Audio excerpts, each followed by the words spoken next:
Mukawanika shatu muri dzenguwa pamwe anoziva ndi Mwari kana maitiro ayo ndo ari kunetsa but shatu iyi ndingapa mukana wavavo ndinawo panapa kuti maybe vangakwanise kurondedzera kuti zvakamira sei chii chamboitika.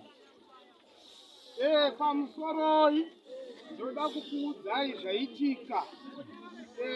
Uyu chiremba chauya panapa chaunzwa nevana vangu. Vana vangu vanotora munhu handimuzivi.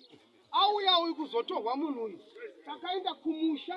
taenda kumusha ndokubva anoita ndobva apuwa imba andokubva ikokoko abata futi zvekamba. Rufaro kwamuri ndokubva zvapera saizvozvozvo. Nhasi Makuseni nhasi Makuseni indamuka ndekuita basa rangu remweya randazvingeta mazuva ose. Okay, muri madzibaba. Ndiri madzibaba. Munonyengetera. Ndinonyengetera. Muri muprofita. Alright, zvichipera kudero ndobva vasvika nemhuri yangu ndobva yasvika nomunhu uyu. Ndobva auya. Zvikanzi baba tauya pano. Pakanaka here? Zvikanzi pakanaka. Toda kuti tione kuti mumbamenyu hamuna chirime here. Ndikati munoda mupi? Zvikanzi ndabva kuti mudining akati hamuiti. Ndobva zvanzi andoda umo. Ndobva zvanzi right. Asi chikudai mese munomu. Ndobva atora jira rake. Ndobva aganhura kudero. Ndobva zvanzi right. Chimbobudai mese ndaita zvandoda kuita. Handidi kuti mese mundione kuti ndinoita chandinoita kunoseri kwejira. Ndobva tabuda. Tichinodzokera mukati zvikanzi tipindai muno.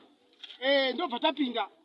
Ndobva adaidza ndobva abvunza kudero zvikanzi right ndoda mukomana uyu ngaarongonyore apa. Ndobva arongonyora paya pachirongonyora ndobva taona shato iripo. Ndobva tashamisika kuti tachigara mese munomu neshato chirudzii yabva kupi ndo zvatinetsa svika nyoka yazobatwa bvaurawa naye mudzi wayo. Okay, muri kuti godokori shataka kupinda. Musikana uyo. Mwana wake musikana uyo ari kuti. Komana dada. Ngatinyararei. Ito kwa muri Simba. Uranda kati unaona uyo. Mwana wa baba vanova ndiyo profita. Anakumba macho muri kuti ndoma chasei. Ndoma wanika chate. Chiche chikasisi.